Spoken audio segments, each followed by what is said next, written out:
Well, this is a good time to release this video given the recent news about the show.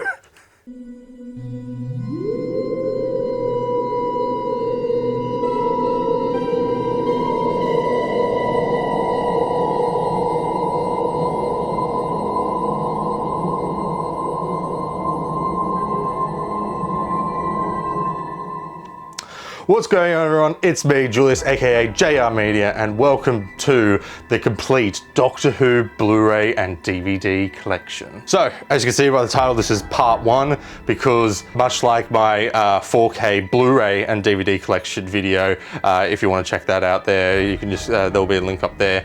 I said, yeah, that video took way too long and was longer than I was expecting to be. And the same thing happened with this. I talked way too much about this. So I'm splitting this up into parts, basically by each Doctor. So some clarification things and just some sort of back history of that. This is technically my fourth collection video on this channel, even though this is my part of my new rebrand and stuff. If you are somewhat still a fan of my old stuff, if you even know if you were a fan back then, I was, yeah, of course, this channel used to be like the Whovian Ren and stuff, and I'd post a lot of DVD, both collection videos and unboxing, so you can go and check those out. They're still up. They're not very professional, like they're not up to standards of my videos now, basically, but you can go check them out if you're interested in. So the last collection video I did was about 2017, I think it was, and I just had a big collection of things, but still hadn't collected everything. As it says in the video title, it is complete. Mainly the classic series. The new series I don't have completed yet. The main reason being is I wanted to more collect the classic series because at the time of collecting, the classic series wasn't available here on like streaming or anything like that. And so I wanted to collect DVDs first to get to build a collection of things, because again, they weren't available on any other like streaming platforms. However, now with things like, BBC iPlayer and BritBox now, things have sort of worked out a bit better now. It still remains that I like to keep them on the shelf here because, of course, as you may have seen from my 4K and Blu-ray videos, I'm massive into physical media and owning my own media, so streaming services don't take them off and I don't have a way to watch them and stuff, so I'm very glad to have these on the shelf and stuff. So but yeah, so that was kind of the main reason I sort of did that, compared to the new series where at the time it was always on streaming, and I was like, yeah, I'll just get that there. And then the other sort of reason why I didn't collect too much new series stuff, this is going to sound very stubborn and very strange and very OCD of me, but I didn't like how the fact that each new series release on Blu-ray would just not match in terms of packaging design or cases. Like some would like be jumbo cases and some would be ultra thin ones. So that really bugged me, and that's kind of what put me off putting those, compared to the nice sort of uniformity of the classic series DVDs, even if the design for here in Australia is a bit mishmashy and stuff. But anyway, that's that. So that's sort of the main reason. So technically, yes, I did kind of clickbait a bit saying complete DVD collection. It's the complete classic series DVD collection. So yeah. In terms of talking about the DVDs, I believe I finished collecting them around 2022, and that was because around the 60th anniversary, I began a big Doctor Who marathon, which I'm still going on to this day. I've been doing a massive just go through of the entire Doctor Who, all the TV stories, a crap load of Big Finish, some books and stuff like that. So it's been going on for a long time. This is now going at 3 years at this point, because originally I was going to try and get this all done by the start of the 60th anniversary with the Starbase and stuff, but no, as I was going along, I was realized, yeah, no, that's not going to happen. So currently, for anyone who's interested, I'm going through at the moment the 8th Doctor Adventure BBC novels at the moment. I think I'm up to the Year of Intelligent Tigers, which I've heard is a pretty interesting story. So I'm looking forward to getting to that. So it's been a long journey, lots of TV, Big Finish, books and stuff, and so my main goal is, of course, to catch up to the show. So I've got this massive list of everything I'm watching, reading, listening to, and stuff. So yeah, that's just a long-winded thing. So that's kind of why I wanted to get this collection finished as soon as possible before the 60th, because I wanted to watch all the classic series. So I have done that, as you can tell by the fact that, you know, I'm up to the 8th Doctor now. So I've watched every single story in this list, which is probably why this is so long, because I think I talk about each story for at least 5 minutes or something. So I do apologize about that. So this is everything, the classic, all completed pretty much. There's also a couple of things I'll show you quickly, like this one, Dalek's Master Plan. This is just some spare cases I made and some covers that I downloaded from someplace. I mentioned this all the way back when I did my last DVD collection video, but I think it's Christopher Loftus, I believe is his name, and he made these really nice covers for the missing episodes. So these are basically just placeholders for the missing episodes because I wanted to have them in the collection to make the collection book complete. Although it is based on the UK cover art, so that means the spine is different to ours, so there's a mishmashing on that compared to our Region 4 Australian ones here. But I was just like, I'll take it. It's I'll take the loss there. So yeah, you'll probably see these crop up in this video as well as the second Doctor videos. So if you have any other questions about how I did this, ask them below. I will try to remember how I did this. I think it was just mainly just going to Officeworks or like any office, like home printing sort of company, and printing them off and then just like getting them printed on like some glossy photo paper, I think it was from memory. So yeah, if you're wondering about that, let me know in the comments and I'll see if I can get back to you. Also, one last quick thing is for these first 2 parts, these were recorded literally right before the announcement of Doctor Who, the main series being put on to Contender, as well as the Christmas special cancelled and stuff. So didn't really get a chance to talk about that there, but when we get to the 3rd Doctor era, I believe is when I start talking about it, because literally I think it was when I was recording that video that the news broke. So it was during that time, and so I think from 3rd Doctor onwards I talk about it there, but for these first 2 parts, when I'm talking maybe about the future of the show or something, obviously the news hadn't come out at that point. So yeah, that's why I may sound absolutely oblivious to what was happening, what I was talking about in those things. But anyway, that's just that little quick thing there. So hopefully, yeah, that makes sense. Also, one last quick thing. I'm just going to put a little spoiler warning here for just everything on this, like every classic story, as well as just the new series and stuff. So just a little putting that out there. I'll just go basically, I'll unceremoniously just go in full spoilers when I talk about any of these stories. So you haven't been warned, full spoilers for all of Doctor Who, even if, you know, most of these stories are like 50 years old or something. So, but anyway, just a little thing there I'll just put there for you. So yeah. So yes, that is just a long-winded intro, just about what we're at and stuff. So yeah, so why don't we just start and just go right in it, because this is going to be a long video and a long saga as well too. So enough faffing about, let's get on with it, with starting of course with the 1st Doctor era. So of course we start off, where else? The beginning, with An Unearthly Child. So this story, of course, it is what begun this whole obsession of mine and many people across the world. I think part 1 is genuinely some of the best television I've ever seen. I think that first episode is just perfect. Like the way it establishes the world and the characters within 25 minutes is sublime. Parts 2 to 4 though, not the best. I've come around to that. If you guys remember, well, really, if anyone still watches my old videos now, you'll probably might slightly remember when I did the last Doctor Who DVD collection, I said I thought part 2 to 4 was quite underrated.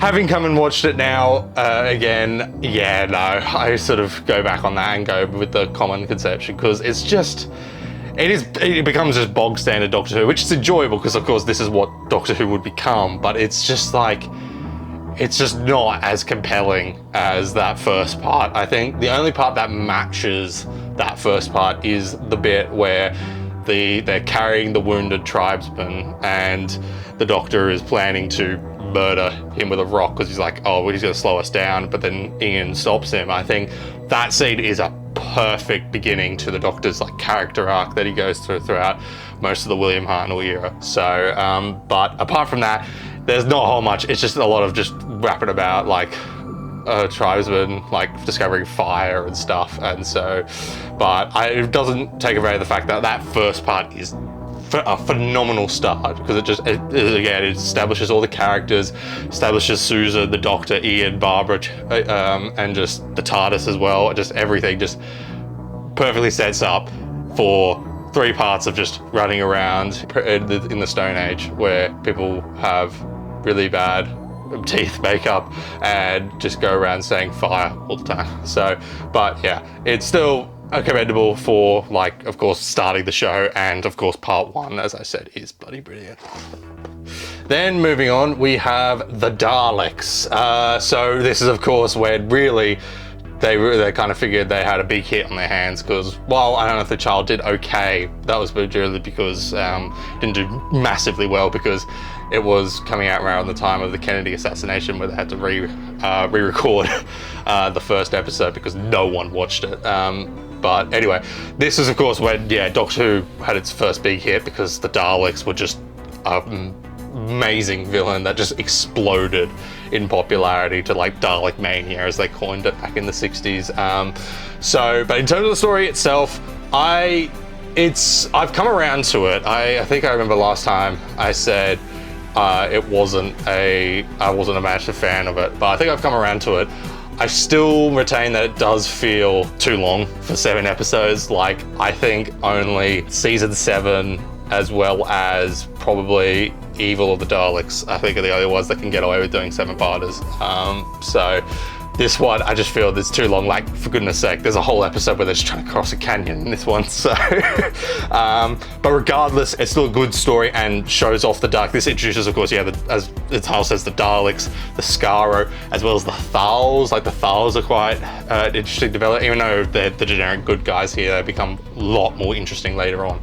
But I think it's, yeah, and just seeing just like how much the Doctor has an effect on this. Like, it's crazy how this story has like retroactively been like, this is the beginning of just everything, like everything from Davros, as well as, you know, the Time War and stuff. It all tracks back to this one guy deciding to have a look in a space city because he wanted to explore and pretend that they needed to refuel the fuel links. So that's another thing I like about this. As again, it's continuing the Doctor's sort of character arc, where first Doctor, as we all know if you've watched the show, like in this first season at least, he's not a good person. He is a bad person. He's a grumpy guy, which it completely makes sense considering this is how he develops his fondness for humanity and Earth and stuff. Because of course back then, he'd only just recently left Gallifrey with Susan, and they've just been hopping around, and prior to Unearthly Child, they've just been, you know, like chilling in different places, and then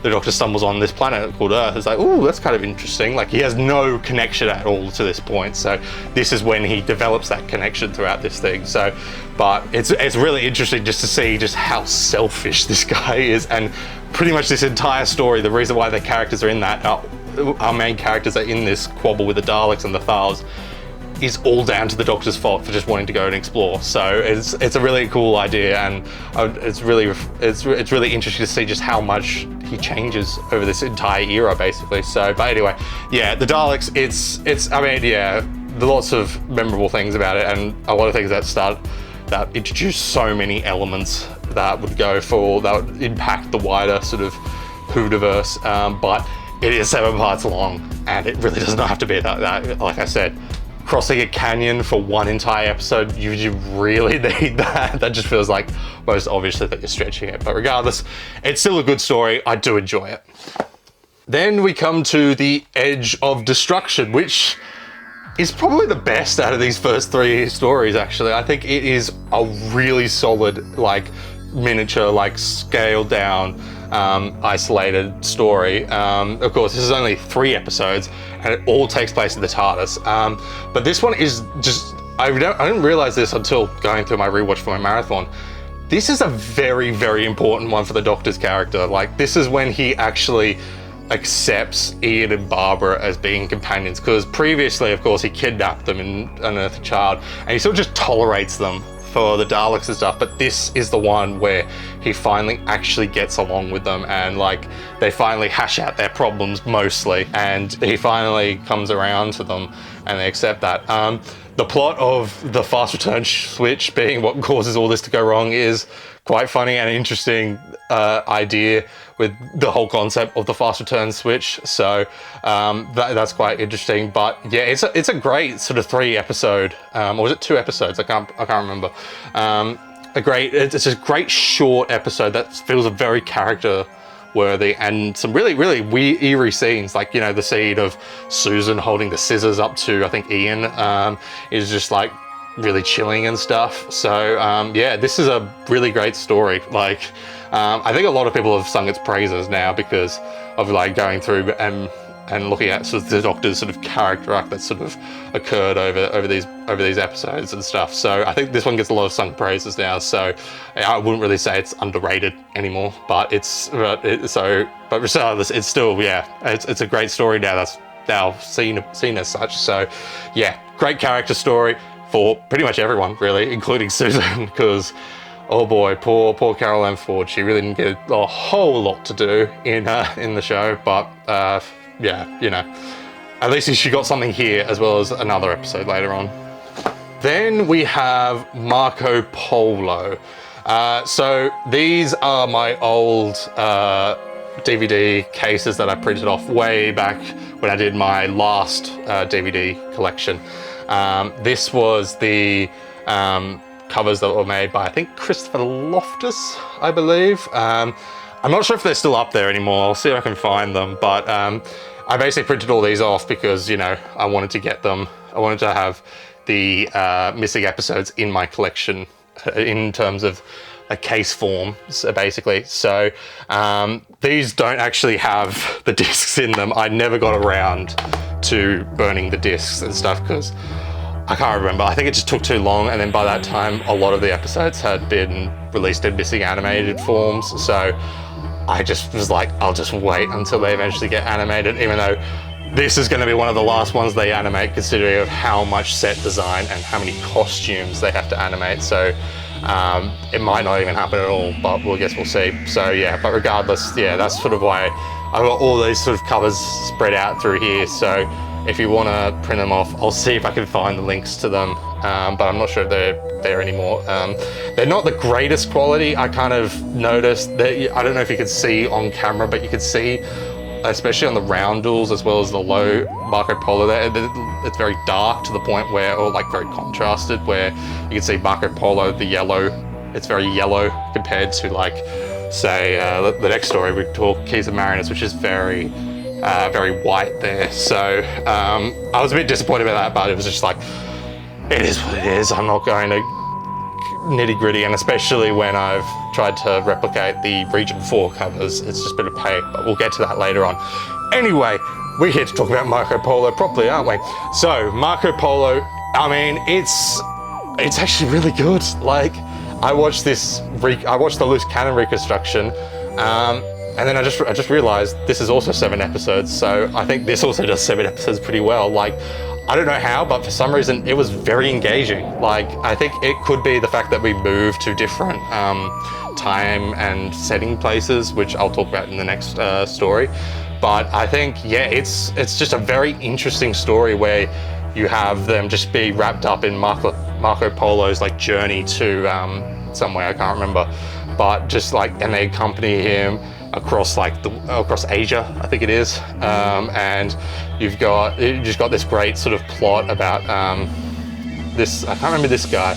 All I remember, he's the main bad guy, but he is trying to. All I remember about him saying it for a cliffhanger, "Bring the Kubla Khan to its knees." That's all I remember from him. So, but yeah, I think this was I really enjoyed this to the point where I think this was my favorite story of season 1. I think it was just really sort of engaging story, even if it was all told by a slideshow photo reel, basically. I think, yeah, like there's a great sort of scene where Susan gets lost in a sort of snowstorm or sandstorm, I can't remember. And then there's also just Marco Polo himself, where he's like, this whole episode, this whole story, you kind of assume he's a bit of a douchebag, because he basically takes the TARDIS and he's going to use that as a prize to give to some Chinese emperor or king or something, I can't remember.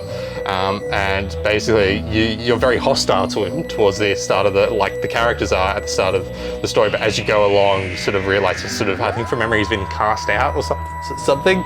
And he's like, actually he's doing this just so he can get back in favors with the king or emperor or whatever. And so he becomes a very sympathetic character by the end of it, and you sort of see why, you understand why he has felt like the need to take the TARDIS as this gift, so he can actually be welcomed back and rather than banished from memory. So, but yeah, it's a really good story. Like I just really enjoyed it. So I'd implore you to check it out, even though it is only available on like loose cannon reconstructions, which are a chore to watch, especially for people who are not used to that at all. I was personally fine with it because I'm quite used to it by that point, but it is very, very hard. It is very hard to be engaged with, but I think, yeah, just the story was so compelling, I didn't mind. So, but yeah, Marco Polo is a fantastic, pure historical and just a really fun story.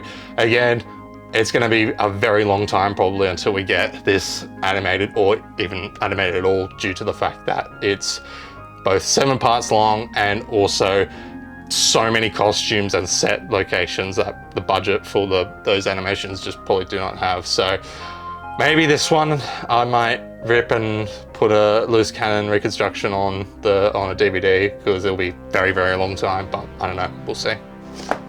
Then we have The Keys of Marinus.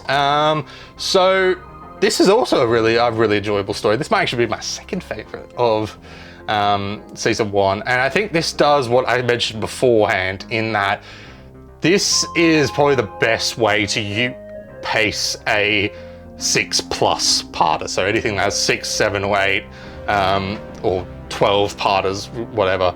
I think this is the way to go, where every part is a new location. So this one is all about, from memory, they land on Marinus and they have to make their way through these 5 or so different locations, and I think that just makes it so much engaging, and the pacing just makes so you're never quite bored.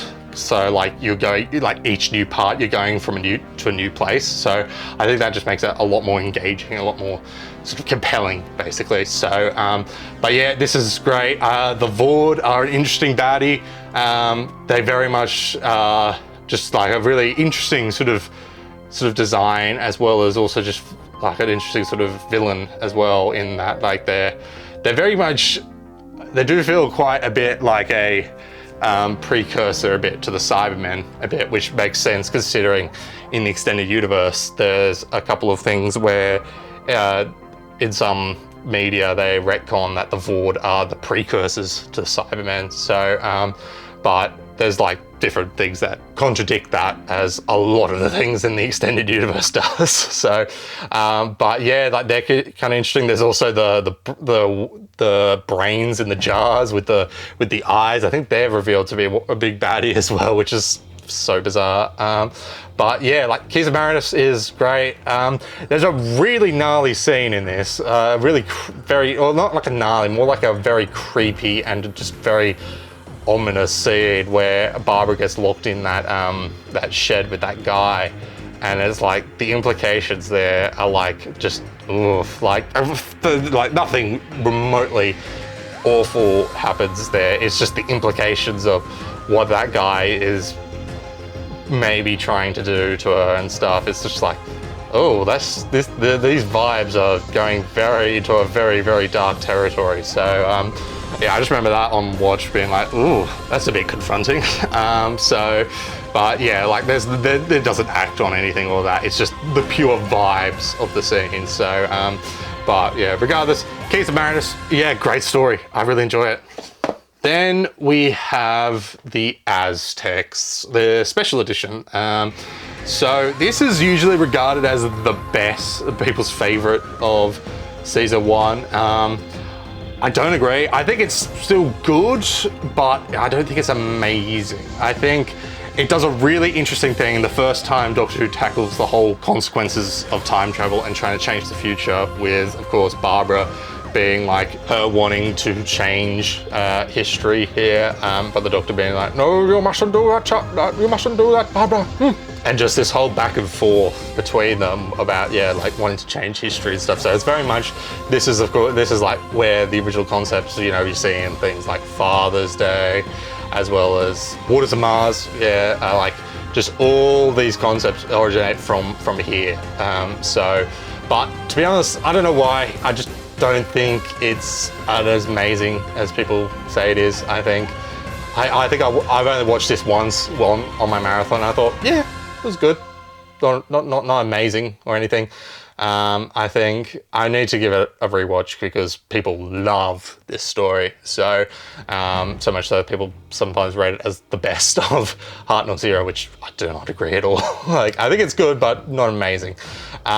This also has the first instance of the Doctor almost getting married, and also the like hints that it's not like just a ploy or anything. Like, the Doctor actually wants to marry this person. So that's interesting. Personally, my whole feelings on the Doctor being in love and stuff, I prefer my Doctor to be asexual, but that's just my personal preference. I think if they want to do that, that's fine. Not my cup of tea, but cup of tea for plenty of people. So, but regardless, yeah, the Aztecs, it's enjoyable. I think it's good, but really, I think the highlight is definitely the whole conflict between the Doctor and Barbara, basically. But I think apart from that, it's a bit alright. I can't remember. I don't think Susan does much in this one either. So, yeah. Oh well. What she does play a big role in is the Sensorites. This one's okay. I think this is probably the weakest of season 1. I think, again, 6 parts, doesn't really have to be that long. I think the Sensorites themselves are really creepy. Like that first scene, I think that first cliffhanger where they're staring out into space and then you just see the Sensorite creep up from the window. It's just like, that's really eerie and really creepy. As I said before, Susan actually gets something to do in this where she gets these like telepathic powers from memory. I think that's what happens.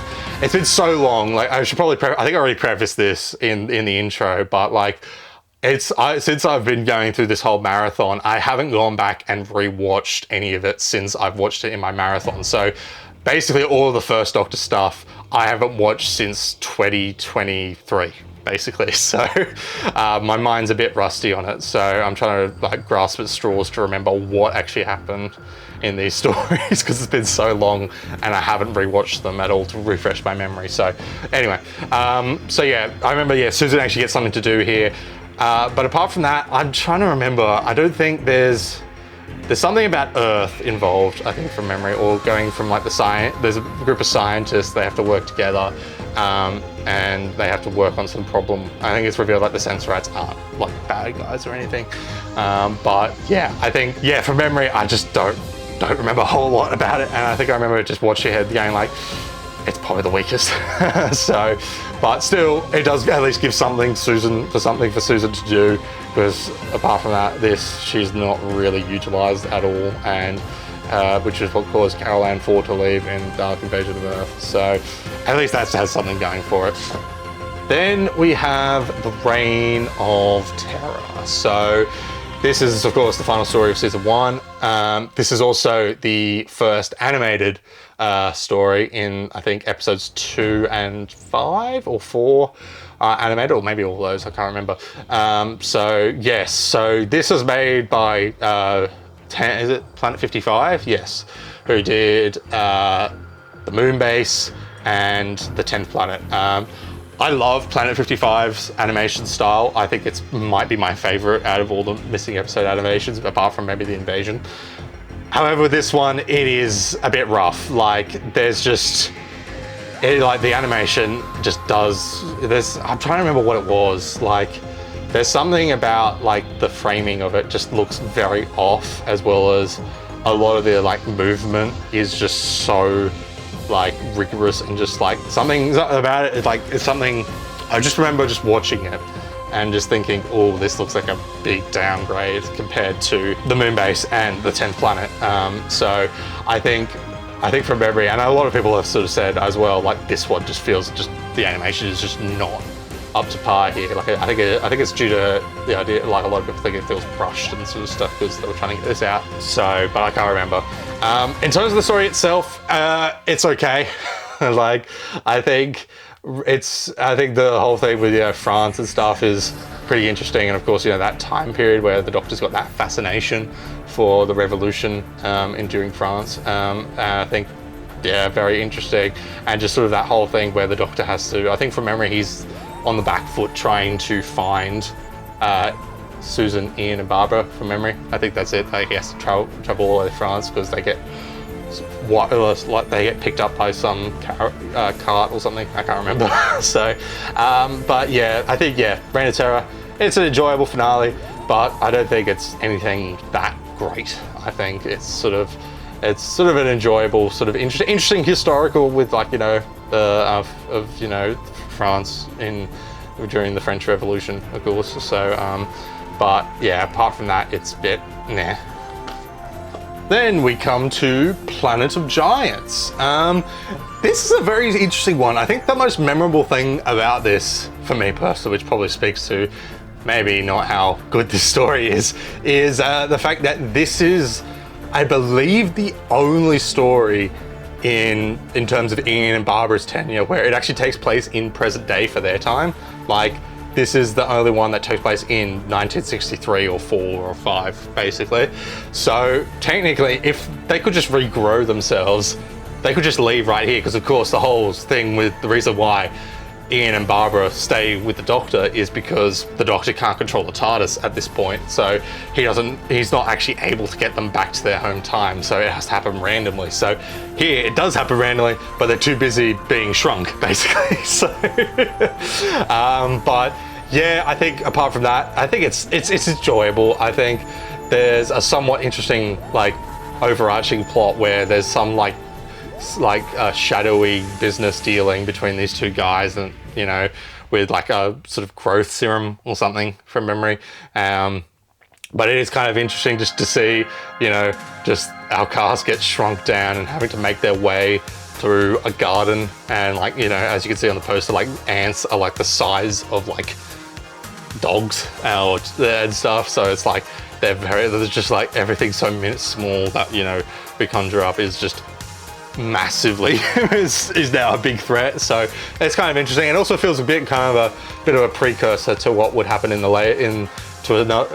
a story in the later of this season, which we'll get to shortly.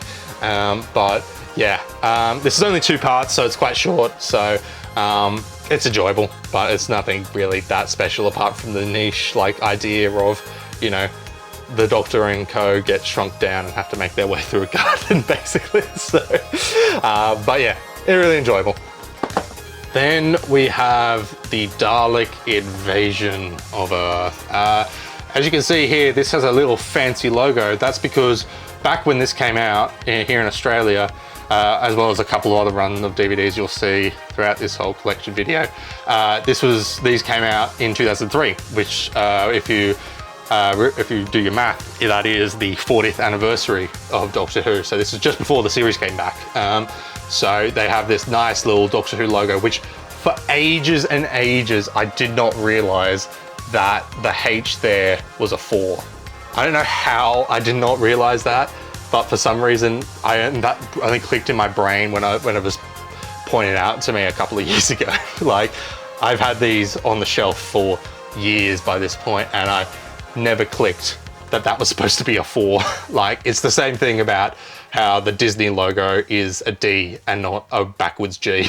Like, but anyway, so yeah, so a couple of these were released with these really nice 40th anniversary logos, which I like because they make them stand out a bit. So, but yeah, so Dalek Invasion of Earth, it's fantastic. This was, in terms of what I was getting up to my marathon, this was my favorite Hartnell story, apart from 10th Planet. At that point, I think the 6 parts is great. I think just the whole location filming is very impressive, how they were able to film a lot of this out in London. It is a bit of a ditchmony where this is of course supposed to be set in like 2150 or something, and yet when they're going through London and everything, like you see all the London locations, it's clearly just 1964 London. So, but they're not going to have the budget to make London futuristic on that scale, so I can forgive it. But yeah, this is just a great story. This is of course when Susan of course leaves, and it's a really interesting and a really bittersweet sort of ending for her, where the Doctor realizes, like, you know, she's now growing up, she's becoming an older woman, and he basically realizes by this point that Susan wants to settle down. Like, she wants to belong somewhere. She's not like the Doctor where he wants to go from place to place and never sticking at one place. She wants to settle down and she wants to just like live a normal life. And so he rather sort of misogynistically leaves there to be with a nice fellow, David, who she falls in love with. But it is very sweet. It is very sweet the way it's done. And yes, but apart from that, there's also just really great stuff. Just that first like episode where they're just walking around London and you see they immediately land by the river, and it says, and the sign says, "Do not dump bodies in the river," and it's just like, whoa, this has got into a really, like, immediately setting the tone with like, we immediately jumped into a very gnarly story. And so yeah, so there's a lot of great stuff in this, just like the Doctor leading a revolution with the survivors of London, and just like taking on the Daleks, I think is really interesting. The whole thing with, you know, them from memory, I think it's in the Daleks actually, the whole thing where in the first Dalek story they defeat them because of course in the first Dalek story it's revealed the Daleks can't actually walk or like operate on like anything but metal, I think, from memory, or they can't operate on metal, so they have these like big cushions on the bottom of their skirts to like move around and stuff. So I think that's what's introduced in here, so that they can actually go and move around on different surfaces and stuff. But I don't know where my point was going with this. I think it was something to do with the resolution of this story, which I cannot remember. So anyway, yeah, just the Doctor just leading a revolution is just really cool, as well as like, you know, Ian, Barbara, Susan, and just like the whole thing, yeah, with Susan, just like the whole story throughout where she like meets David and like begins to fall in love with him, and you see the Doctor sort of, he sees it across the story. And I think that's what makes this one so good, is this is, of course, the first companion departure, and it's done really well. Like, as we go along in Classic Who, companion exits sort of get more and more abrupt, to the point where there's no build-up. There's just one scene at the end saying, actually, I'm going to go now. I'm going to stick here for now. Compared to what we get in the new series, where there is actual character work in building up to their, you know, their departure or death sometimes. But yeah, I think here it's surprisingly done very well, where throughout the whole story we set up Susan's departure with her, you know, falling in love with David, feeling like she wants to belong and stuff. So I think it's done very well. So yeah, and we get to that final part, that final scene is just amazing. Like, William Hartnell is excelling so well at that scene, just absolutely beautiful, just a beautiful scene. And yeah, it's just so nice, and probably William Hartnell's best performance, probably, yeah. It's just so damn good, and such a beautiful goodbye to Susan and such. As for, you know, him coming back to her, didn't really happen. We almost got it in the new series, but I'm kind of glad we didn't, because to be honest, given those previous 2 seasons that we've had on telly recently, I do not trust the creative team to do Susan's intro justice. I think, personally, Big Finish are the ones who have done that the best with the 8th Doctor.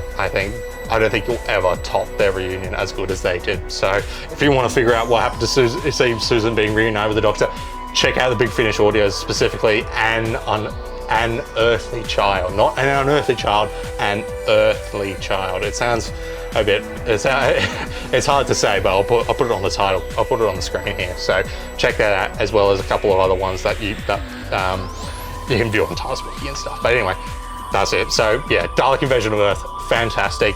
Another quiet thing I'll mention is the Dalek voices are a bit weird in this one. I can't remember why.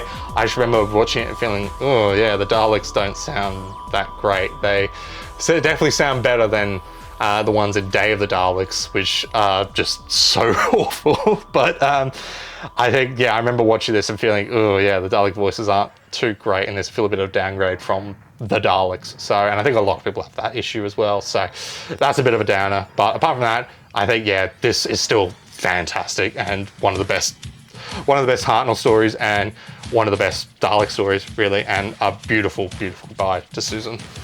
Then we have The Rescue. So this is a nice little two-part story. This, of course, introduces Vicky, and it's very interesting. Like, Vicky is pretty much Susan, again, pretty much. She is the same type of archetype, basically, except she's a human, not a Time Lord. And it's a very interesting thing, because it's like, basically, the Doctor, he basically brings Susan on, Vicky, sorry, on with them. And it's very much like, you can see he feels like he may have pushed Susan a little too hard. So, and that's probably what caused her to sort of leave and want to settle down and such. So with Vicky, he's a lot more gentler and a lot more sort of like calmer with her. And I think it's a really interesting idea where like, yeah, like he's given a second chance to become a grandfather, basically. But yeah, I think this two-part story, it's pretty solid. You got this like interesting mystery about this guy. I can't remember who it is, but I think from memory it's revealed to be like Vicky's, I can't remember, it's somehow related to her dad, because her dad gets killed, or it's not her dad, but with this crashed spaceship, and I think it's a really solid two-part story, with, you know, Ian and Barbara and the Doctor meeting Vicky, and then bringing her along with them. I think and there's a great scene where the Doctor confronts the monster, and I think that's really cool. It's just like William Hartnell's aura is just shining in that moment. So I think, yeah, that was great. But yeah, it's a really simple, fun story. Again, 2 episodes long, so not long at all, and introduces Vicky, and just a really interesting, just a cool idea, even if she's basically Susan 2.0.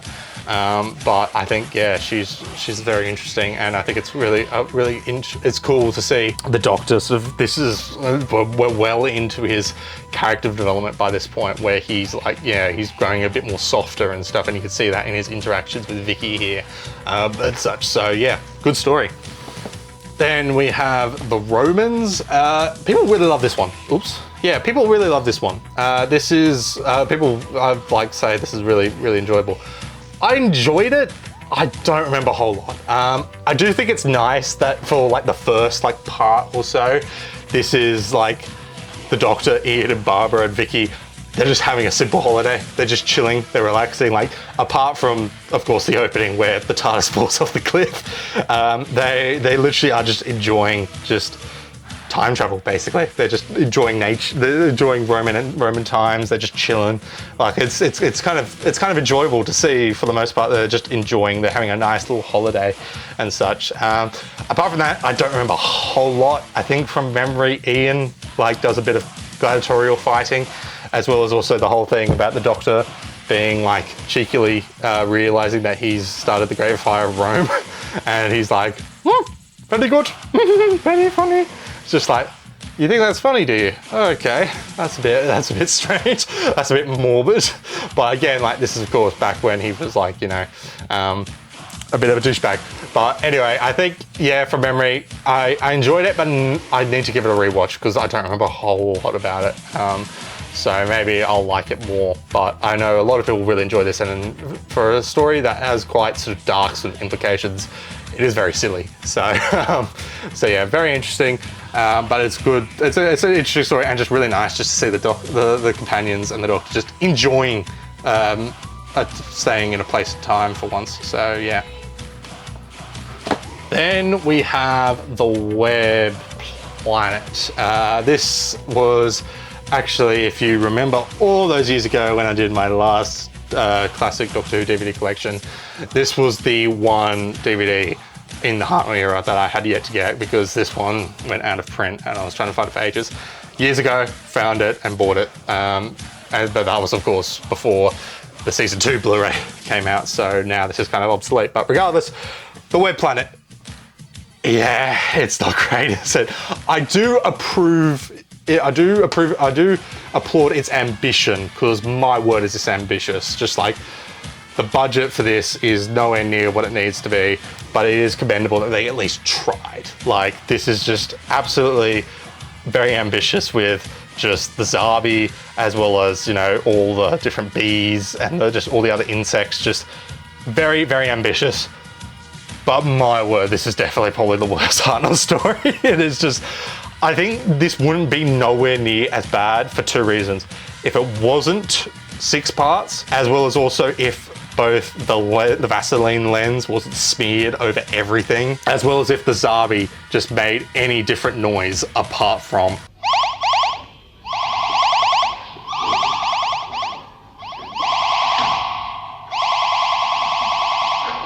like, personally, I didn't get quite annoyed by it by part 6. That was when I kind of got a bit annoyed. So I had a lot of patience with that compared to most people who absolutely just cannot stand the Zabi sounds throughout this, which I fully get. But yeah, I think, yeah, this should not have been 6 parts long. I think ultimately that's what really makes it the worst, because it's just like, it's so drawn out and the story is stretched so thinly. It's just like, oh man. The only saving grace I like about this story, really, mostly, apart from the ambition and the production design, is the fact this is technically the first, I believe, story where the Doctor fights a, like, cosmic sort of god, basically, or like an eldritch, or like Lovecraftian type god, or how they're coined sort of in the extended universe. Great old ones, elder gods, the pantheon of discord and stuff like that, where you've got Azazi, I think that's his name, or something around that, where it's like a big sort of plant type thing, and I think from memory it's revealed like it's supposed to be like a cosmic sort of god, basically, that's created this planet and stuff. I might be getting this confused with the extended universe, because in the extended universe it's revealed that this is one of the great old ones, elder gods. I'm just going to call them elder gods because that's what I'm most familiar with from the Big Finish 7th Doctor run, even if it's not entirely correct. But basically, yeah, this is supposed to be revealed to be elder god type sort of character, and I love those type of villains. We'll get to it way later on when we reach the 7th Doctor era, but they're like one of my favorites and what I was really looking forward to in the RD2 era. Which sadly just was very disappointing. So, but yeah, I think, yeah, I just think that's just really cool. This is the first instance of that, even if it's not utilized a whole lot well. I just think it's really cool to see this is the first time that the Doctor sort of combats like an entity that's immensely powerful and stuff, even if, you know, we don't really see that too much. But apart from that, this episode is just like, oh my word, like, it would have been one thing if this was 4 parts, but making it 6 parts is just, oh man, this is the one story that just did not need 6 parts at all. This should have been 4 maximum, or hell, like, I think this probably should have been 2 parts, really, considering just how much of just how nothing happens, and how everything apart from the Doctor, Ian, Barbara, and Vicky are just insects and just plants and stuff. So yeah, Web Planet, not great, but I do admire its ambition. So while it is the worst of the Hartnell stories, it's not in the realm of the worst Doctor Who stories of all time.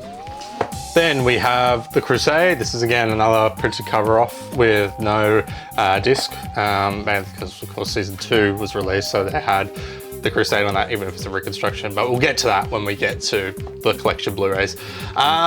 This story is enjoyable.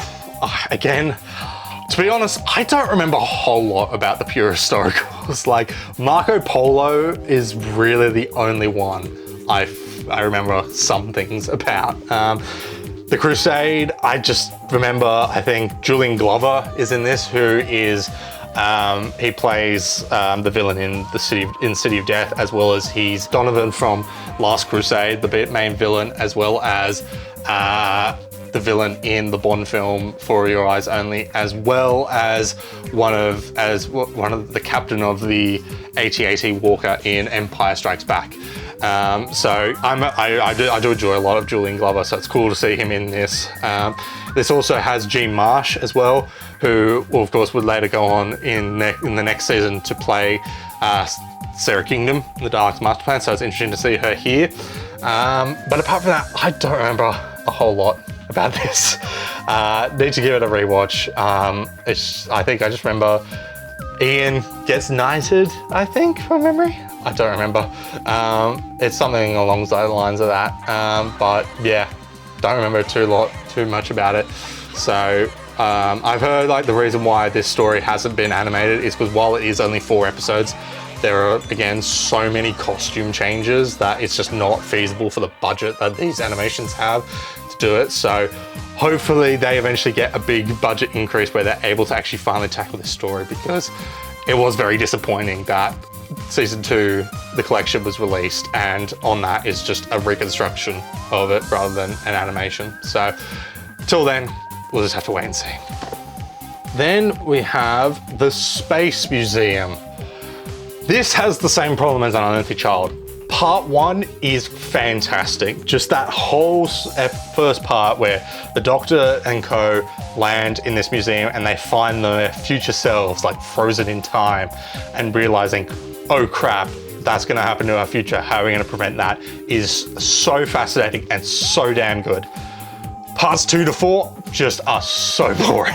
Like, it's just like, there's like this whole thing about these like this corrupt science organization or something doing just nefarious things. It's just, I don't care. It just loses its interesting value of that first part, where it's just so eerie with like them just trying to like find out how they end up there, like, because like their future selves are just stuck in hibernation. It's like, it's very eerie, but then it just swerves to just a generic, just like evil science corporation wants to do something, or I can't remember. It's just, I remember just part 2 to 4 just being such a slog. So yeah, that's about all I can say of that. Part 1 is great. Part 2 to 4 are just blah, and I'd probably say, yeah, worse than Unearthly Child's 2 to 4 parts. But yeah, that's Space Museum. Disappointing, but a good, interesting first part at least. Then we have The Chase. This is, of course, Ian and Barbara's final story, and a really fun story. This is basically the first instance where the Daleks get put into comedic territory. This is when they become a bit silly with, you know, the whole bit where they're on the ship and one gets pushed off and stuff. So yeah, this is kind of where the first instance of the Daleks being taken for comedy comes from, but I don't think it is as bad as what we get, you know, in like Destiny or anything else like that. So, but yeah, I think, yeah, this is a really fun story. This again, this basically does the Keys of Marinus, but with the Daleks, where we go through different time and settings per part. And I think that's a fantastic premise. Like, having the Daleks now able to time travel and follow the Doctor throughout time and space is fantastic. So you just got them just going through all these different time periods. I think it's just very, very cool. So like, you go from like New York to Dracula to a specific ship that was mysteriously disappeared from me. I'll put it on the screen. I don't remember what it is, but and then of course you get the final part on Mechanus, which is where we meet Stephen Taylor, played by Peter Purvis, who becomes, of course, in the next story, the new companion. But yeah, this is a really, really fun story. I think it's a great finale for Ian and Barbara, where they finally get hold of the Dalek time machine, and they're like, we can go home now. We can finally go home. And it's a really nice goodbye scene where the Doctor's just like, no, I will not do it. That's too dangerous. I will not do it.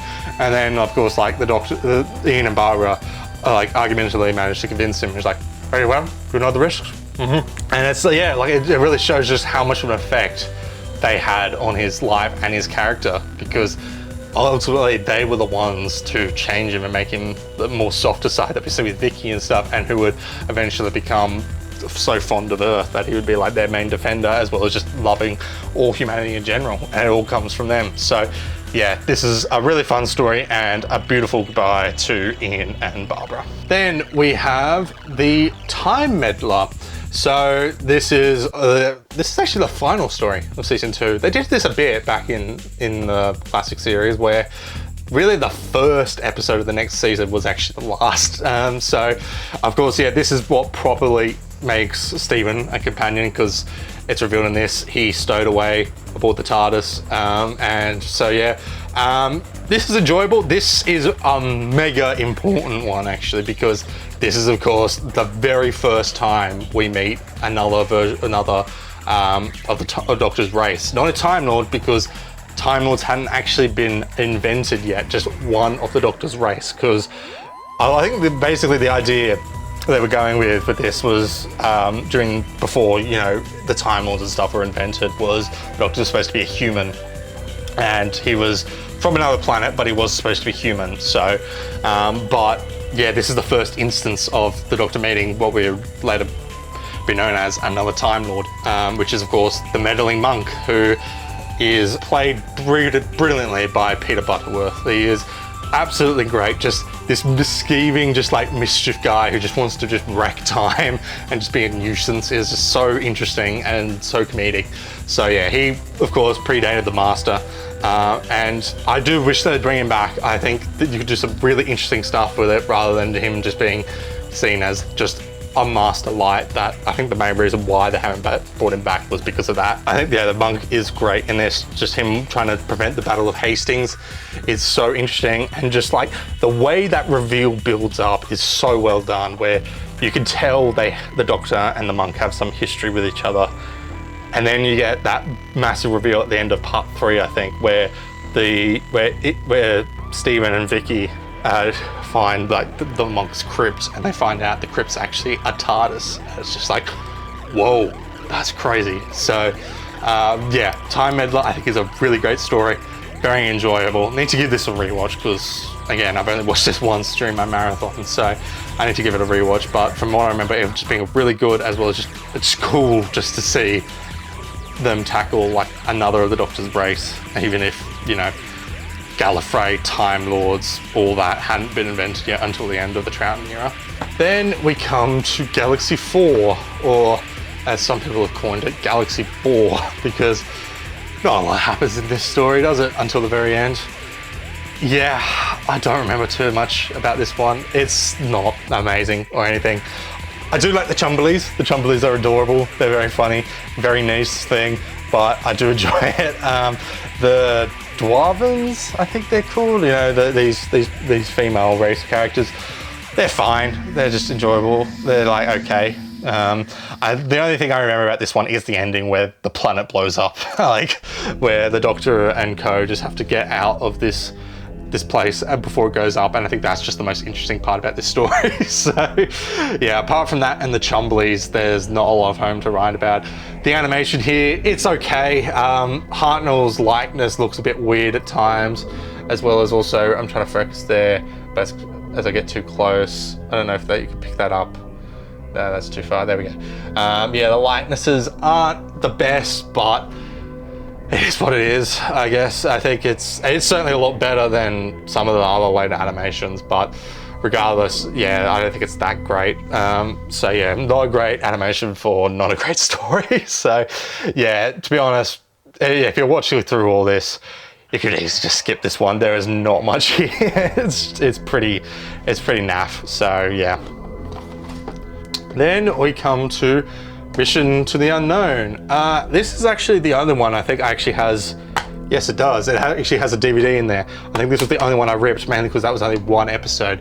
And I think this is actually the Ian Levine animation that he did years and years ago. I found it somewhere online and burnt it to this disc. But I don't really watch that anymore, because a couple of years ago, a university made a really damn good recreation of it. So, and I think that was perfectly great, because while it does recast all the actors and stuff, considering the characters they're playing only feature in this episode that has been missing for 20 years and never again, it's not a big deal. Like, if they recasted William Hartnell, if they recasted William Hartnell or something, I'd feel a bit, I'd have a bit more of a problem with that. But with these characters, yeah, like, fine, recast those, because we haven't seen these characters since they were broadcast in 1965.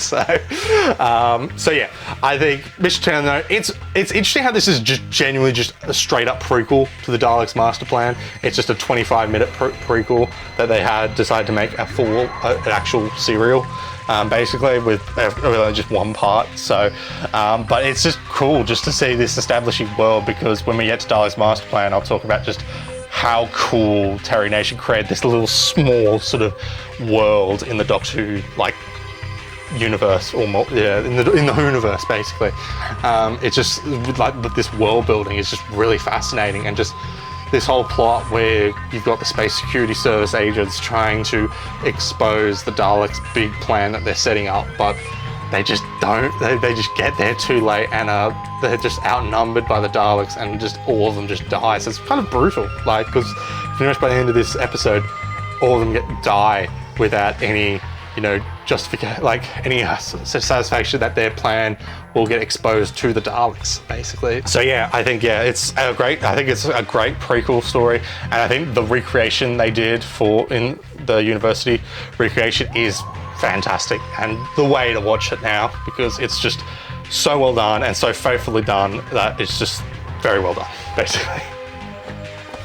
Then we have the Myth Makers. This is, of course, Vicky's last story, and it is kind of a bit of a damn squib for her, because she doesn't actually get a departing scene. I believe during behind the scenes, some things were going a bit wrong behind the scenes, to the point where the current producer at the time fired Maureen O'Brien, who plays Vicky, and so it was like, you don't even get a final scene with the Doctor and Stephen.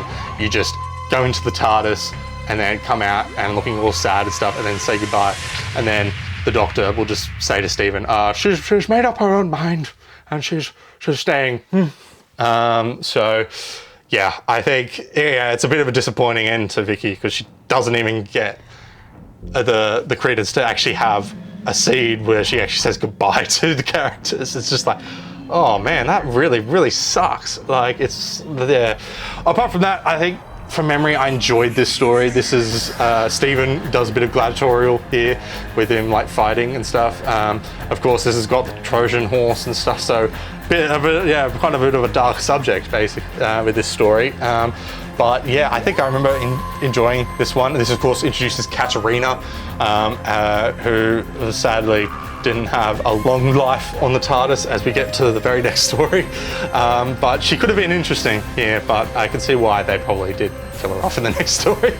But I think it's an enjoyable period historical, and but it's not the greatest end for Vicky, because this is also, again, this is the same departure type as Susan, where she falls in love with someone and wants to settle down, which is a very recurring thing in the classic series, and probably a reflective of the times, where it's like the only good way a female companion can leave is for her to meet a man and settle down with them. But yeah, I think, it's interesting, because I think her and Trollus, I can't remember his name, or something like that, they have good chemistry, and I think it's an enjoyable end for her, even if we do not get her actual departure scene. It's just done off screen. It's just, that's so bizarre, and just an indicament of just what was going on behind the scenes back then. So yeah, the Mythmakers, enjoyable, but again, a mixed departure for Vicky. Then we have the Daleks Master Plan, the mother of all Hartnells that people sometimes coin it. And to be honest, I've got to agree.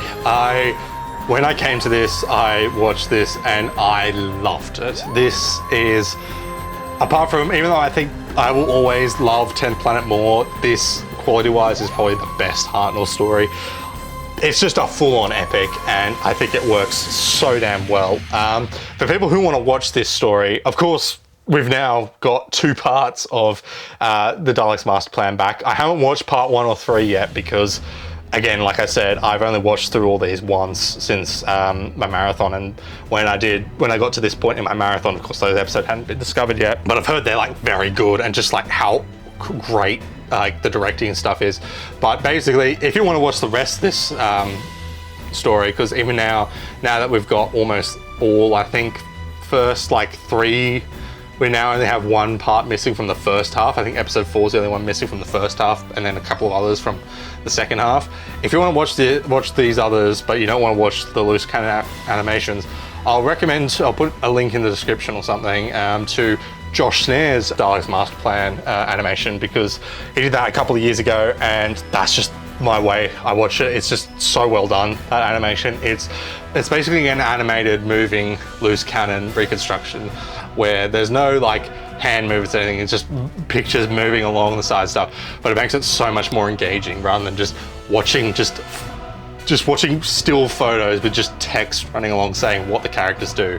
So I'll link that to there. That's just the way I've watched it, and it's just so much more engaging for it. So, but anyway, I think, of course, these 2 episodes, episode 1 and episode 3, were discovered and released, which is fantastic. And I was so ecstatic when that was announced. It was just over the moon. It was like, because we've been waiting years and years for another missing episode discovery, because the last one that happened was literally 2013 with The Web of Fear and Enemy of the World. So it's been a long time coming, and to think it was from the Daleks Master Plan is just insane, because for the longest time a lot of people thought we would never get Daleks Master Plan any more episodes because of the fact that this was the one that wasn't shipped out from memory. I think it was shipped out, but very limited countries, including here in Australia, which is the one I think they did not send it out here, because we got everything but Daleks Master Plan due to how dark this story is.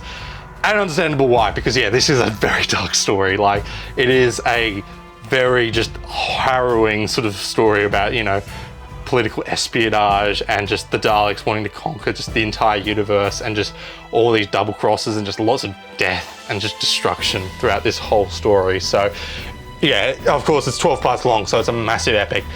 Episode 7 really just does not need to be there. Feast of Stephen is just such a bizarre side plot where they just chill out in an English town and just celebrate Christmas at the very end.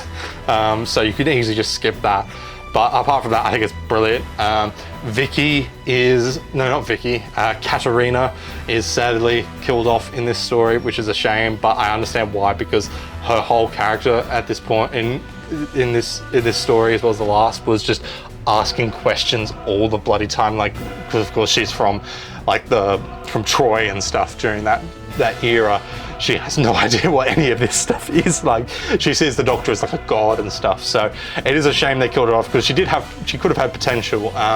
Like, there's a Big Finish story they did where they made their unofficial version of the 5th anniversary of Doctor Who, where it's a first and second Doctor crossover story called Daughter of the Gods, and they actually make Katerina a really big focus of that. And I think it really highlights just how interesting they could have made her, but alas, they killed her off, and it's a very harrowing scene. Even though we don't have it, just the sounds and just the way when she just sacrifices herself to press the airlock button, and then you have her body floating out in space. Which, a little fun fact about that, apparently Stanley Kubrick's production company, or I think some people involved with 2001: A Space Odyssey, got in contact with the BBC to ask how they achieved that effect, because they wanted to basically use that sort of type of effect in 2001: A Space Odyssey.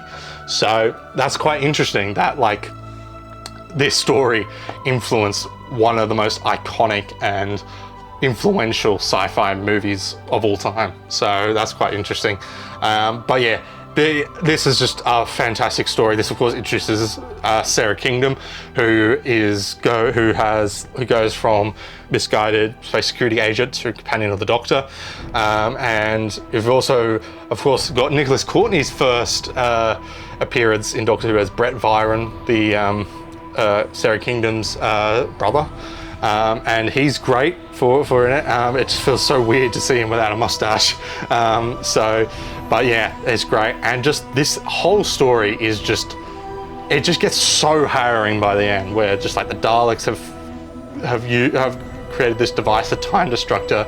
The Doctor and Sarah make their way through the jungle with the time destructor, and you just see just throughout this whole bit, just Sarah's just aging and aging and aging to the point where she, by the time they reach the TARDIS, both her as well as the surrounding jungle has accelerated in time to the point where everything is just barren dust, sand, and just she becomes just bones. It's just so bleak. Like, it's just like, oh man. And of course pretty much everyone apart from the Doctor and Stephen die. It's just such a, it takes such a toll on, particularly Stephen in the next story, where it's just like, the Daleks are just like, this is like one of the first things where the Daleks are absolute monsters and just like create just so much destruction. It's like, it's crazy. And of course I'm forgetting to mention Mavic Chen, Kevin Stoney is fantastic.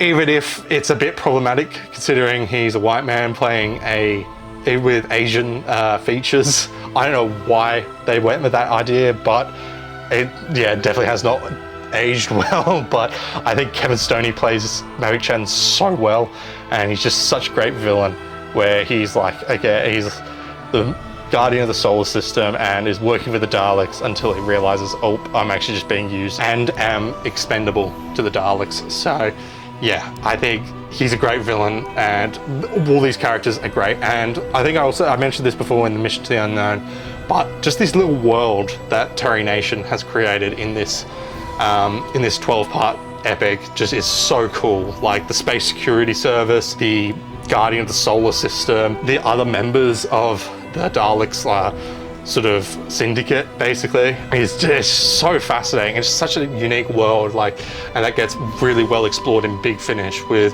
one of the 4th Doctor box sets, as well as the 10th Doctor Dalek Universe, which I think is very, very interesting and really cool. So I think it would be really cool to go back to I think it's the 40th century. I believe this is what it is, the 40th century. Just this whole era is just so interesting, and just the Terry Nation's like world building and stuff is just really cool. I makes me wish, yeah, we could go back, because there's a lot of interesting concepts here, like I said, with Guardian of the Solar System, Space Security Service and stuff. So yeah, Dalek's Master Plan is fantastic, and one of the best Doctor Who stories of all time, and probably quality-wise the best Hartnell story. Then we have the Massacre of St. Bartholomew's Eve, or just the Massacre as it's commonly called. This story, I'm going to be honest, I don't remember a thing about it until the very end. I don't remember barely anything apart from the fact that Dodo's ancestor is in this, and that's what makes them want to take Dodo with them. And then also, of course, I think from memory, yeah, the Doctor also has, this is the first time the Doctor meets a doppelganger of himself that looks like his incarnation with the Abbot. But apart from that, I do not remember a thing about it. I need to give it a rewatch. The only thing I remember iconically is the end, which I just said is iconic, where Stephen just has had enough by this point, because after everything that happened in Dalek's Master Plan and in this story, I think from memory, yeah, a lot of destruction and a lot of deaths happen in this. So Stephen just becomes done with it, and he leaves the TARDIS, and you get that beautiful scene that I very hope we eventually get back, where it's just the Doctor on his own, just contemplating his thoughts and stuff, and like what's happened, and contemplating, you know, all the people that have left him, how he's now all alone, and debating whether he should go back home to Gallifrey and stuff. It's a beautiful scene, and William Hartnell excels it so well, just from like the voice of it, because of course it's missing at the moment. But I would love if that happened, if we got that back. Then in the very next scene, Dodo pops up, runs into the TARDIS, assuming it's a police box, and goes like, what's going on? So quite a bit of tonal whiplash there. And so we get, of course, that's how we meet Dodo. And then Stephen comes back because he's like, oh wait, I walked out of the TARDIS and now I went for a wander, and then suddenly now I see a bunch of cops running towards me, so maybe I should go back to the Doctor. So that's how that's resolved, which is a bit of a shame, because I think they could have, yeah, that would have been that would be very ballsy to leave it like that, where just, yeah, like Steven just bitterly just leaves the Doctor and just decides to remain in present day time, basically. But regardless, anyway. So yeah, I don't remember too much about this story apart from that, but I just remember loving that ending so much. So, but yeah, now we get introduced to Dodo. Then we have the arc, which, as I said before, this is the first real proper story to introduce Dodo, because she was only introduced in like the last 2 minutes of the massacre.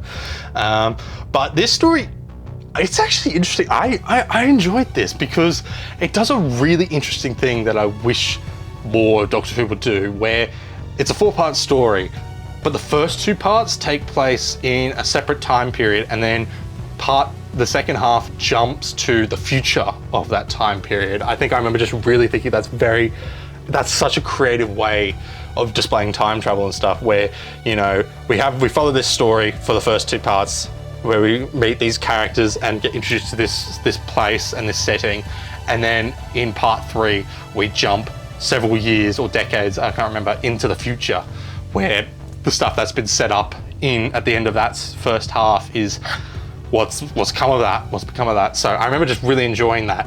Apart from that, I don't remember a whole lot again about this one. I just remember, I think, yeah, Dodo's, like, she brings a cold, which is like considered like a horrible virus here in this colony and this society. So great job, Dodo. First time in the TARDIS, and you just bring the cold with you that just is treated like Ebola or the coronavirus or something on this planet. Like, so yeah, she doesn't have the greatest start to her time in the TARDIS, but regardless, I think, yeah, that's sort of the main hook there, where just like it's so fascinating to see them, like, for the first 2 episodes they establish this world and characters, and then we jump forward several years in the second half and seeing the result of that. So it's almost like a new story, basically. So I thought that was really refreshing, and I wish, yeah, the classic and the new series would have done that more. So, but yeah, in terms of everything else, yeah, it's enjoyable, but I think that's sort of its main strength for me personally. Then we have the Celestial Toy Maker. Now, this, as you can see, is actually a custom DVD cover I have made personally. Basically, for the longest time, I was trying to replicate the covers of our Region 4 covers here in Australia, because, as you can tell here with some of the spines and stuff, our Australian ones don't quite match up with the UK ones, as you can see with the top logo. So basically I wanted to try and replicate those a bit more, as well as the fact that, like, some of these covers just don't look great in terms of the animated ones.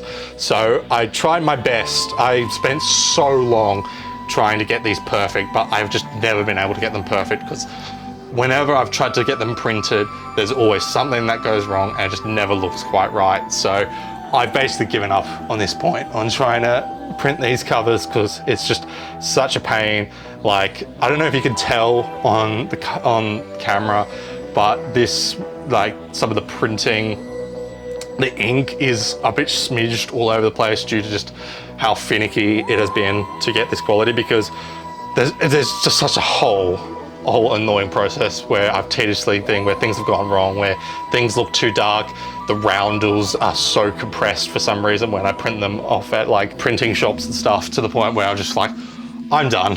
I've tried my best, but it's not going to happen. And now the fact that I'm basically taking most of these down now to make room for other DVDs and stuff, I don't care anymore. So that's my long-rounded Ridley. So yeah, this is a custom cover. This actually features here this is actually the correct TARDIS on the cover, because I believe one of the animators on these animations, Rob Ritchie, on his Twitter, he actually released a cover which featured the correct TARDIS on there. So I actually superimposed in Photoshop, like, I sized it up right and blended both the original and that cover art together, because that would forever bug me, but this cover has the completely wrong TARDIS. So yeah, I could maybe give a link to it. Like, I can just, like, maybe post just, like, I'll see if I can get maybe just the clean, like, stock photo of that with the blended TARDIS, rather than, you know, the whole roundels and stuff. If you want that, let me know and I'll see what I can do. But regardless, let's talk about the Celestial Toymaker. Yeah, I was really looking forward to this when I was coming up to my marathon because like I said before, I love the eldritch horror or like the cosmic like elder gods villains and stuff, and the Toymaker is emblematic of that. Like this is the first time like the TARDIS goes somewhere outside of normal time and space, just to this world where just the realm where there's this guy who could just create anything and views people as toys and stuff. It's just like, it's a very, very interesting sort of idea, and just sort of shows how much powerful like these type of gods and stuff can be with the Toymaker and stuff. So, but to be honest, it's not really utilized or like visualized up to its potential in the story itself. I think the animation here does a lot of it because it pretty much completely deviates from the story. So from the actual productions of the story, where everything is like larger than life. Like there's some creative stuff in it, but it is very, very jarring to go from like a lot of all of this, and then you get to, I think part 4 is the only surviving story. You get parts 1 to 3 where everything is so imaginative and expansive, and then you get to part 4 and it's just like all just dummy crummy sets and just the Doctor just sitting around just by a table playing like that weird counting game with the Toymaker. I don't remember what it was. It's a bit jarring to go between that, and it's sort of what makes me kind of wish they would stick a bit more to how it actually looked back in the 60s, even though I fully understand why they did that, because the way they did it in the 60s just does not live up to the potential that it could have had. So it makes sense why they wanted to make this more creative, more expansive, and deviate from that. But regardless, I also think, yeah, the animation is not the best. I'm not a massive fan of it. Just the 3D it's not quite there. Like, it has potential, but it gets to the point where it gets close to the Web of Fear Part 3 animation, which is just awful. But yeah, I think it's okay. It's not the best. I think, to be honest, I think stories in I think the Giggle, for the most part, until the last 10 minutes, did the Toymaker really well and did a great reinvention of him. But to be honest, I think the best Toymaker stories are in the extended universe.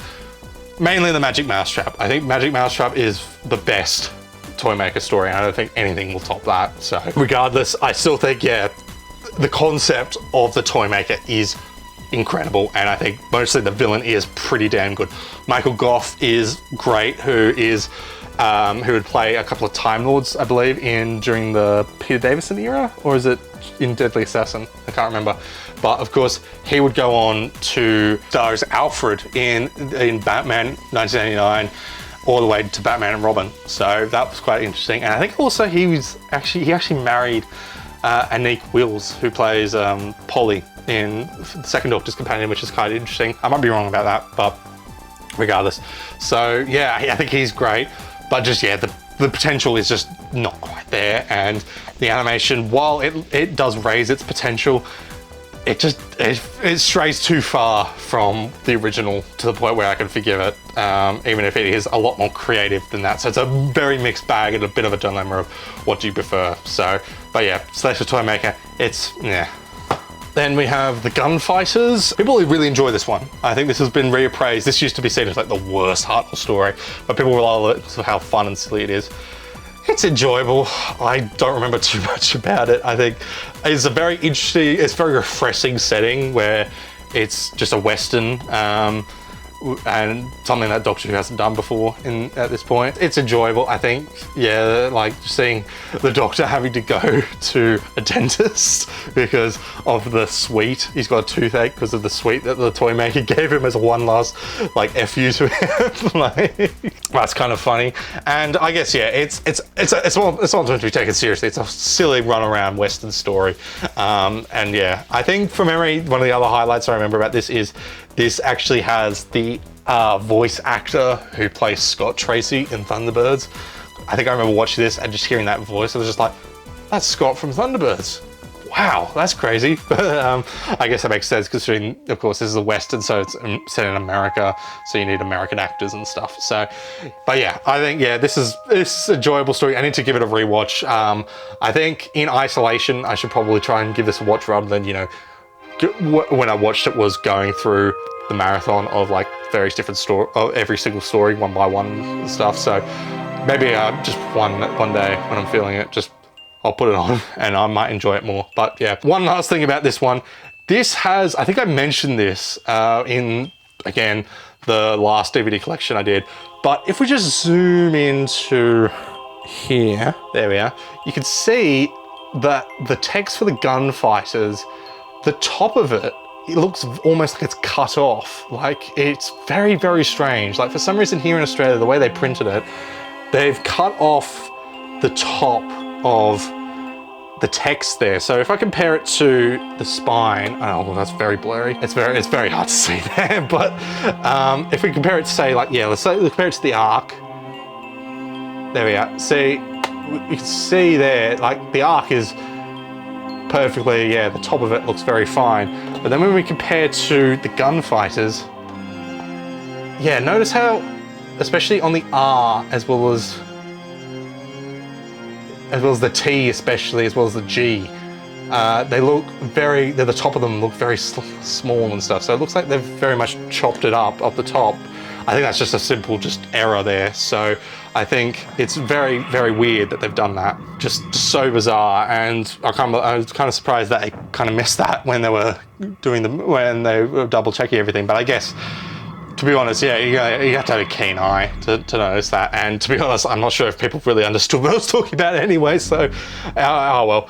But yeah, that's just a weird thing on that design, but regardless. Anyway, so yeah, Gunfighters, enjoyable. I need to give it a rewatch. Then we have The Savages, which is the latest animated story, and of course, Steven's departure story. I haven't watched the animation yet because when I watched this in my marathon, it was of course before the animation came out. But I remember enjoying it. I remember it's one of the big tropes of Doctor Who, where a lot of the stories where it's oppressed versus the oppressor. Like, you know, here it's a scientist group or order who are like oppressing the savages, who are like, you know, the primitives basically. So it's a tale old as time. You've seen it a whole times before, but to be honest, I think it's really enjoyable. Just like, I think just seeing the Doctor and stuff help this sort of revolution with the savages themselves and changing the ways of the elders and stuff. And then of course the Doctor recommending that Stephen become the new leader of the elders to help like make peace and stuff, I think is really, really nice, and just a really nice ending to Stephen. I think very appropriate for his character and stuff. So yeah, like I said, the animation, I haven't watched it yet, but from the looks of it, yeah, it's very strange. Like William Hartnell there, like, is that William Hartnell there? I kind of like, he does not look like William Hartnell at all. Like, they seem to really struggle. Like, these newer animations seem to really struggle to get Hartnell's likeness. I think Troughton's is pretty well done, but I think Hartnell's is always a bit of a struggle for them to get. And just like from like here, like especially from this cover here, you can see like they don't really have shadows. Like, they've kind of got rid of all like lighting and ambience or atmosphere. Like, when we get to like stuff like Evil of the Daleks, I'm like gushing at like how dark and moody and like how there's like shadows to everything and stuff. I love that. But here it's just like, yeah, there doesn't seem to be any shadows or like depth to the lighting and stuff. It just all looks very flat and stuff, which is probably why it looks so cheap and stuff. So anyway, yeah, so that's Savages. Enjoyable and a really sort of nice farewell to Stephen, but need to actually watch this animation, even if it doesn't even look really that good. Then we have The War Machines, which I love. This is probably also in my top, this probably makes up my top 3 Hartnell stories. I think this is just such a good story. This is really the first, apart from Planet of the Giants, the first story to be set in present day time, and so of course like 1966 basically. But this is, while Planet of the Giants was set in there, this is the first one where it's like, no, this is set. Like, the Doctor's companions who become companions in this, Polly and Ben, are from 1966. The Doctor goes to a nightclub, he visits the post office tower. Like, it's very modern. This is the first time where Doctor Who's like, this is set in present day. So, and it's great. I think this is such a great story. Just like the whole thing with Wotan, the AI, is just so fascinating, and the way it calls the Doctor Doctor Who is, a lot of people get pissed off about that because, of course, you know, it's like, oh no, actually it should be called the Doctor, not Doctor Who. But like, it's like, they did it here first, and back in the 60s, like with those with the Peter Cushing movies, he was called Doctor Who. So here, I personally don't mind it. I think it's kind of fun to see him be called Doctor Who here. So, but whatever. I think this is, yeah, it's a great story. Just these war machines just trailing across London. It does feel so, the scale is so big in this. This feels like the first proper alien invasion story of Earth, where you've got these war machines going out into London and wreaking havoc. And while you don't see a ton of it, you get like TV broadcasts and stuff on it. It just makes it feel like this is the first story where it's like, this is like, aliens are coming and they're invading are going to be on your doorstep, basically. And so, yeah, I think this is a great story. Again, like, yeah, the war machines and Wotan is cool. I would love for Wotan to come back, especially now with how prominent AI and stuff is now. I think you could do a really good commentary on that with Wotan and the war machines. I think that could be very fascinating. Like I said, this introduces Polly and Ben, who I really enjoy them. While Ben doesn't really get a whole lot to do, he does have a sort of interesting thing where he's a grumpy sailor who's been like he's been shore-leaved, and he, like, Polly just like chats him up at a bar, basically. And so it's really enjoyable to see them. And then there's, of course, Dodo's last story, which is probably the weakest part because she gets sidelined so hard, way worse than Vicky ever does, because at least Vicky actually has a shot of her leaving the TARDIS and going off with her lover and stuff. In this, she gets controlled by Wotan and then leaves off screen. Like, she passes out from memory after being controlled by Wotan and then just leaves off screen for Polly and Ben to come to the Doctor to say she's staying here in London. Like, wow. Just what an absolutely awful treatment of that character. Like, just having her just not even leaves halfway through the story and just leaves off screen. Just, yeah, like, I get Dodo was not the greatest character, but Jackie Lane just deserves so much better than that. It's just like, oh man. So apart from that, I think it's a really great story. This also has a fantastic cliffhanger with, again, this is William Hartnell with the first Doctor showing his aura, where like you get that great shot of everyone backing away from the war machines, and then the Doctor just steps forward and just like sizes up the war machines. So it's just like, damn, that's actually really, really cool.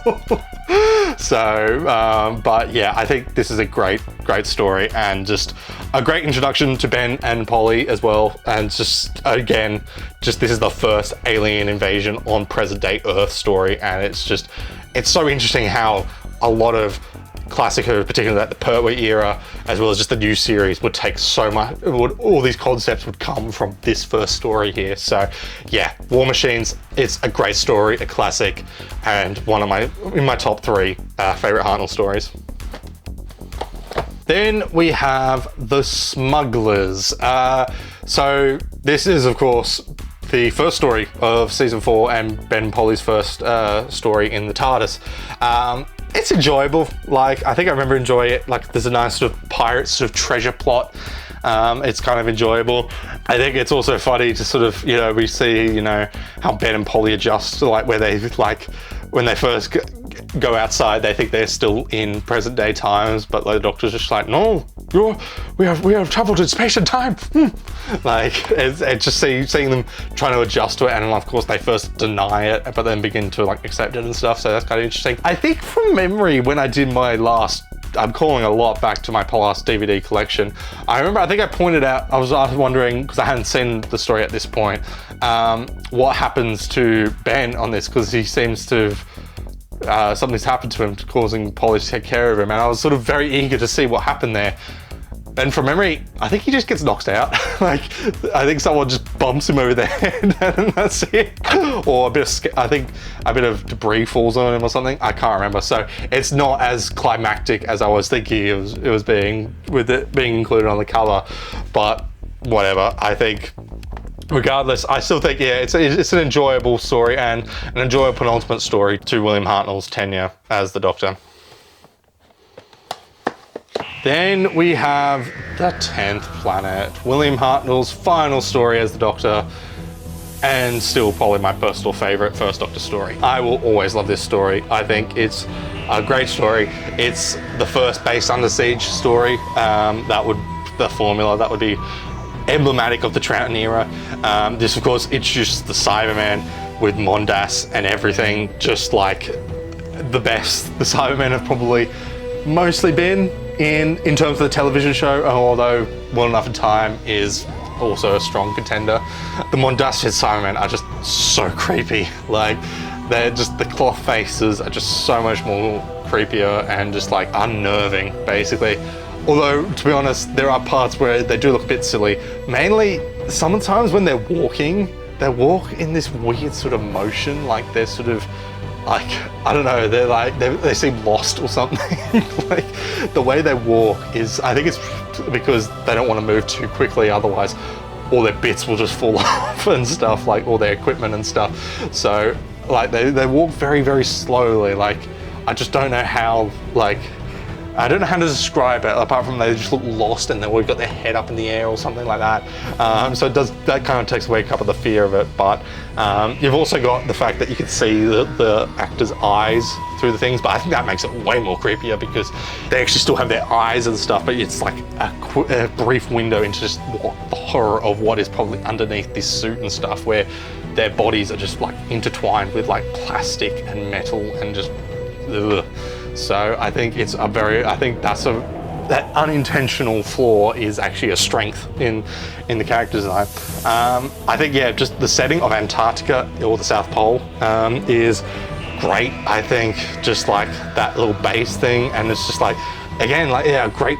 This is what starts the base under siege story, where they're all like trapped in this base basically, and you've got that general who throughout the whole story becomes more and more aggressive because of course his son is up on one of the rockets that the previous one blew up. So he's of course very anxious about that, and I think, yeah, there's some great supporting characters in this, and I think, yeah, this is it's a really good final story, mostly for the part for William Hartnell, except for episode 3, because the reason, of course, why he leaves in this story was because he had become so unwell by this point, like to the point where episode 3 they actually had to write him out because he was just, he was bedridden by this point. He was, unfortunately, he was really, really sick. So they were like, he was like, I can't do part 4. I cannot do a full serial anymore. So they had to write him out to being passed out for episode 3, and then they bring him back for part 4 for his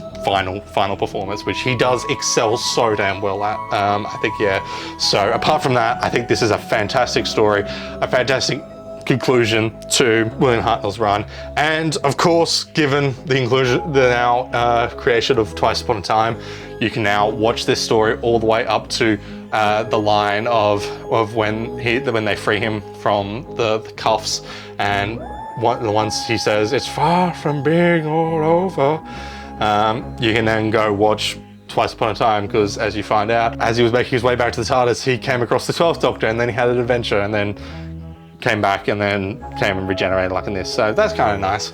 But yeah, I think, yeah, 10th Planet is fantastic and my favorite Hartnell story.